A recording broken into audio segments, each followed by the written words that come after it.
My name is Camilo Mejia. I'm an Iraq War veteran and resister, and I chair the board of directors at Iraq Veterans Against the War, and I want to take this opportunity to say to the members that it's been a true honor to be here with you and to meet many of you for the first time. Thank you all for coming.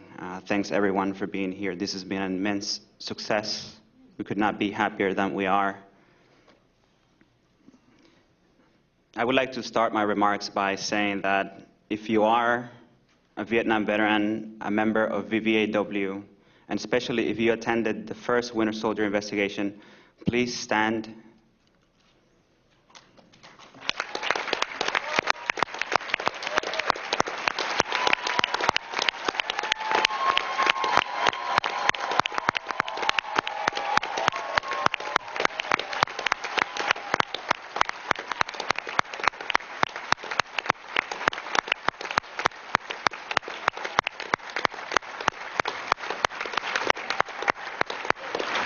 Thank you. There's a long history of resistance in our military, but it is because of your leadership and your strength and your resistance that we stand here today.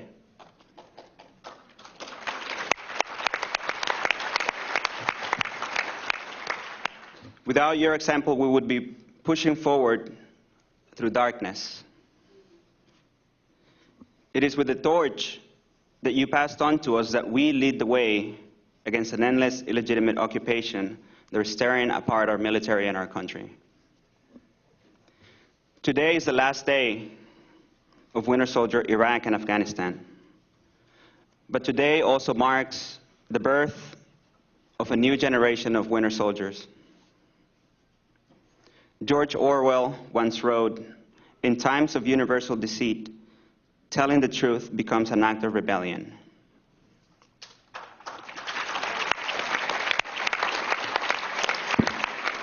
We live today in times of universal deceit. But throughout the past 4 days, we have witnessed firsthand accounts that challenge that universal deceit. Iraq Veterans Against the War has become a source of stress to the military, brass, and to the government.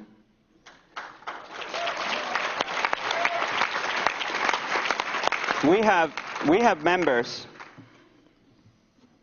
who have been interrogated by the FBI. We have members sitting in this room who have been incarcerated for being conscientious objectors. We have been incarcerated for standing up to and saying no to command rape and sexual discrimination. We have members in Iraq Veterans Against the War who have been prosecuted for being publicly critical of our government's failed war policies. We have become a dangerous group of people, not because of our military training, but because we have dared to challenge the official story.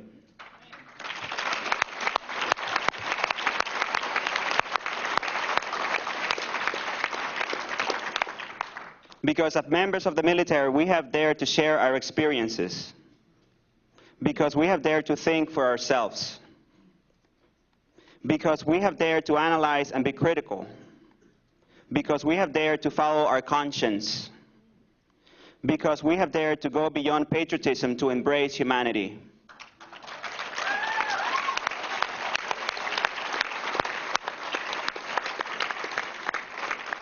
The service members and veterans who have shared our experiences with you and with the entire world are committing an act of resistance by being here.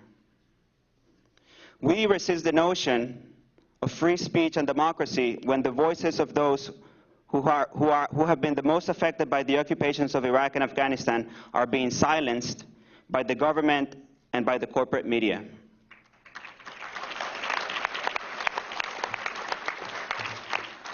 We refuse the notion of nation building in Iraq when our levees are breaking at home and our people are drowning and when our own bridges are falling down.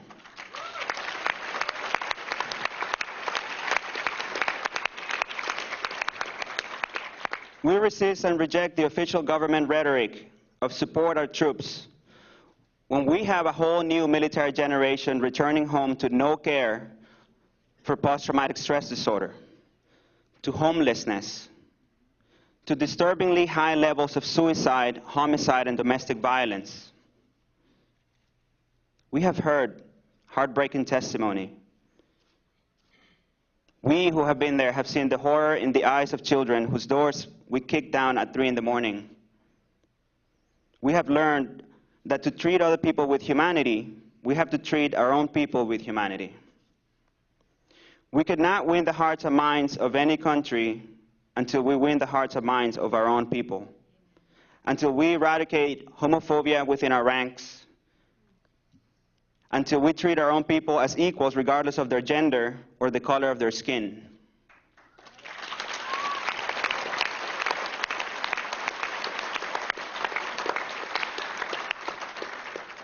You have heard our 3 points of unity. Immediate and unconditional withdrawal of all occupying forces. Full benefits to all military personnel. And reparations to the people of Iraq so they can rebuild their country on their own terms. We at IVAW are not going to rest until we achieve these 3 goals.